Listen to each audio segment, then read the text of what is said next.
بسم اللہ الرحمن الرحیم۔ السلام علیکم۔ اردو کہانی مرکز پر آپ سب کو خوش آمدید۔ دیور سائیکلوں پر پنکچر لگاتا روز مجھ سے کہتا، بھابھی کبھی مجھ سے بھی پنکچر لگواؤ۔ ایک روز آفس سے گھر پہنچی تو بہت تھکی ہوئی تھی، سوچا آرام کرتی ہوں اور دیور سے پنکچر لگوا لیتی ہوں۔ دیور کو پنکچر کا بولا تو وہ کہنے لگا، بھابھی آگے یا پیچھے والا؟ پھر نہ جانے کب میں نیند کی آغوش میں چلی گئی۔ اس رات میرے تو ہوش اڑ گئے جب دیور نے دونوں دروازے کی گھنٹی بجی۔ امی نے مجھے پکارا، اے شبانہ دیکھ لے کون ہے۔ میں نے جواب دیا، جی اچھا امی۔ میں کمرے سے نکلی اور باہر کے دروازے کی طرف بڑھی۔ امی چارپائی پر بیٹھے بیٹھے اپنی ٹانگیں سیدھی کیے اپنے گھٹنوں کو سہلاتے ہوئے کہہ رہی تھیں، ہائے اللہ، گھٹنوں کا درد تو بڑھتا ہی جا رہا ہے، مجال ہے جو کسی دوائی سے آرام آ جائے۔ میں نے دروازہ کھولا تو ٹوپی برقع پہنے ماسی حنیفہ منہ میں پان دبائے کھڑی تھیں۔ اپنی نظر کا چشمہ ٹھیک کرتے ہوئے بولی، آئے ہائے لڑکی، اور کتنی دیر مجھے باہر کھڑا رکھنا ہے؟ میں نے کہا، سلام ماسی۔ وہ اندر آئیں اور بولی، وعلیکم السلام، جلدی سے میرے لیے پانی لے کر آ، ارے بھائی بڑی گرمی ہے، میرا تو گلا ہی سوکھ گیا ہے۔ امی نے مسکراتے ہوئے کہا، ارے حنیفہ پورے 1 ہفتے بعد آئی ہو۔ ماسی حنیفہ نے واش بیسن پر کلی کی اور امی کے پاس بیٹھتے ہوئے بولی، ہاں بہن، وقت ہی کہاں ملتا ہے، تم تو جانتی ہو خود کو مصروف رکھتی ہوں۔ گھر میں چنے بھوننے والی بھٹی لگا رکھی ہے، 2-3 دکانوں سے چنے بھوننے کا آرڈر مل جاتا ہے، میری مصروفیت بھی بن جاتی ہے اور جیب خرچ بھی نکل آتا ہے۔ شکر ہے بیٹوں کے سامنے ہاتھ پھیلانے کی ضرورت نہیں پڑتی، بھائی اپنی مرضی سے وہ میرے ہاتھ پر کچھ رکھ دے تو ٹھیک، ورنہ میں ان سے مانگتی نہیں ہوں۔ ارے بھیا، آج کل کا تو دور ہی نہیں ہے کہ بندہ اپنی اولاد کی طرف بھی سوالیہ نظروں سے دیکھے، نہیں تو یہ کمبخت بہویں اٹھتے بیٹھتے باتوں ہی باتوں میں گھر کے اخراجات گنواتی رہتی ہیں۔ اس کے بعد ماسی حنیفہ نے اپنے ماتھے پر ہاتھ مارتے ہوئے کہا، آئے ہے، میں نے تم سے تو تمہارا حال پوچھا نہیں، اپنی ہی لے کر بیٹھ گئی۔ تم سناؤ خالدہ بہن، زلیخا کی کہیں نوکری لگی؟ امی نے مجھے کہا، شبانہ جلدی سے ماسی کے لیے چائے بنا کر لا۔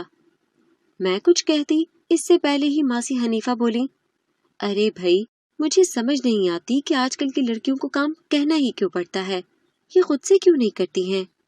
میں پانی لے کر آئی اور بولی، ماسی پہلے آپ پانی پی لے پھر چائے بھی پی لیجیے گا، کون سا بھی آپ نے واپس جانا ہے۔ ماسی حنیفہ نے گلاس لیا اور بولی، چل بیٹی جلدی چائے بنا کر لا، زیادہ باتیں مت بنا۔ امی منہ ہی منہ میں ہنس پڑیں۔ میں کچن میں چلی گئی۔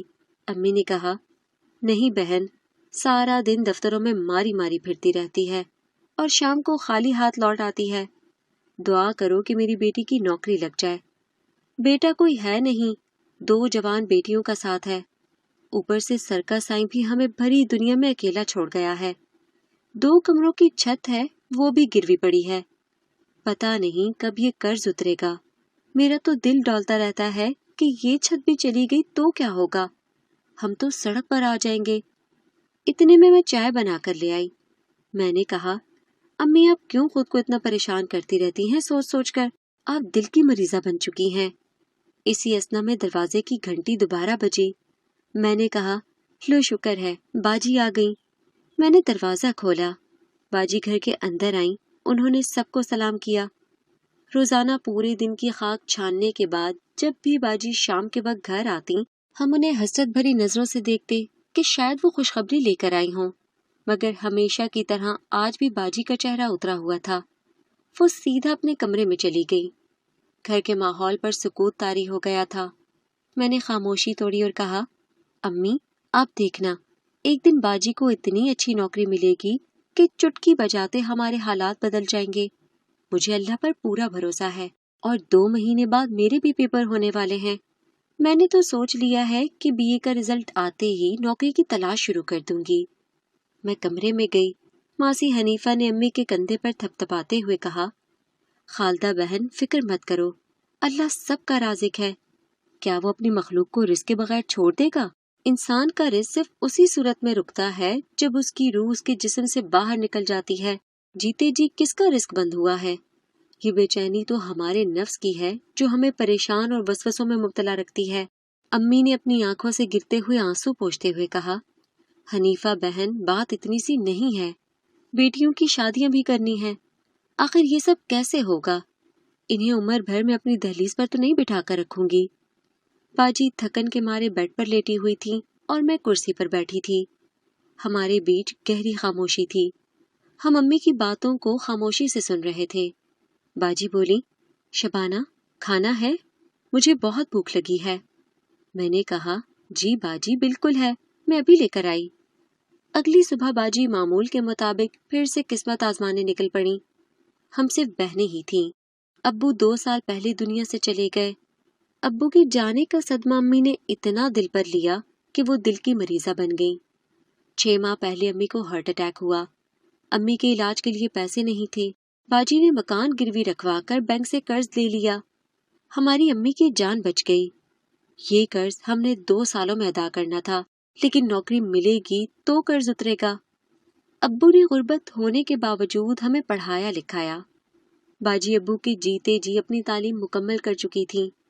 ہمارے لیے سب سے بڑا مسئلہ لیا ہوا قرض واپس کرنا تھا۔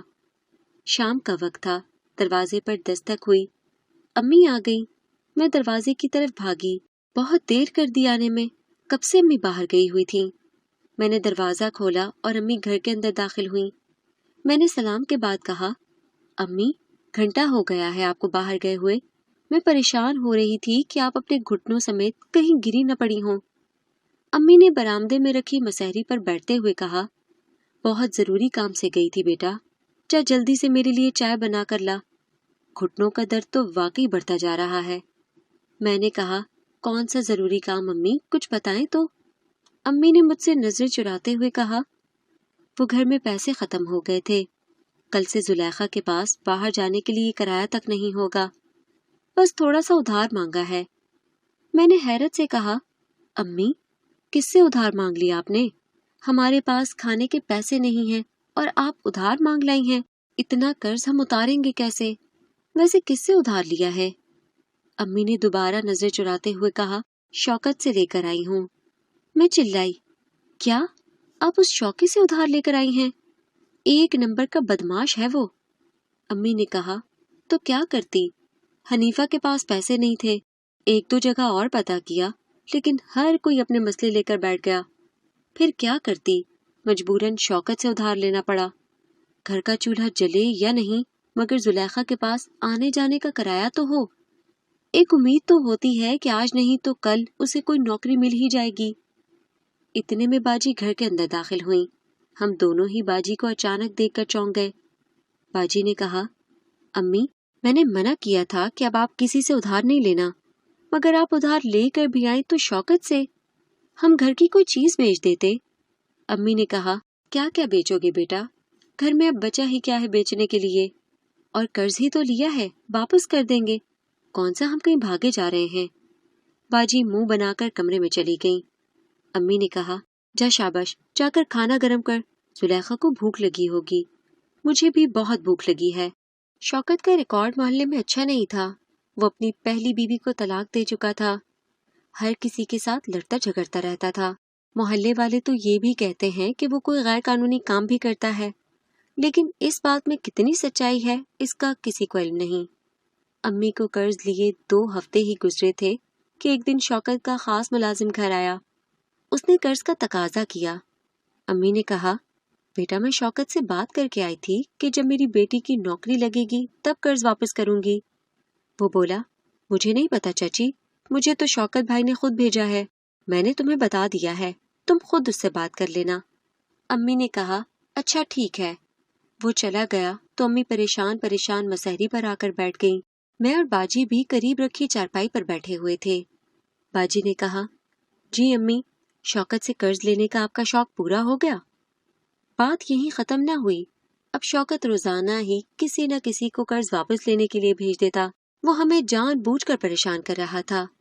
ایک دن تو حد ہی ہو گئی، اس نے پیغام کہلوا بھیجا، شوکت بھائی کہہ رہے ہیں کہ آپ ان کی سگی چچی کی طرح ہیں، اب آپ سے کیا قرض لینا، وہ آپ کے ساتھ رشتہ داری بنانا چاہتے ہیں، انہوں نے آپ کی بڑی بیٹی کا رشتہ مانگا ہے۔ اس کے بدلے وہ اپنا قرض بھی چھوڑ دیں گے۔ امی نے جو یہ سنا تو ان کا پارا ہائی ہو گیا۔ امی نے وہیں دروازے پر اپنی جوتی اتار لی اور اسے مارتے ہوئے بولی، چل دفع ہو جا یہاں سے خبیث، جا کر کہہ دے شوکے کو کہ 10,000 روپے کے بدلے میں اپنی بیٹی کی چپل بھی اسے نہ دوں۔ دفع ہو جا یہاں سے اور دوبارہ میرے دروازے پر مت آنا، جب پیسے ہوں گے تو میں خود پہنچا دوں گی۔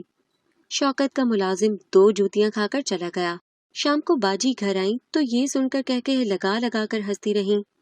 آخر کو کہہ رکے تو بولی، دیکھ لی امی، اب پتہ چل گیا آپ کو اس کی خباثت کا۔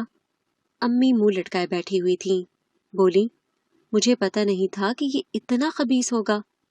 باجی نے امی کے سامنے بیٹھتے ہوئے کہا، آپ فکر نہ کریں، اب سب ٹھیک ہو جائے گا، مجھے بہت اچھی نوکری مل گئی ہے۔ کیا؟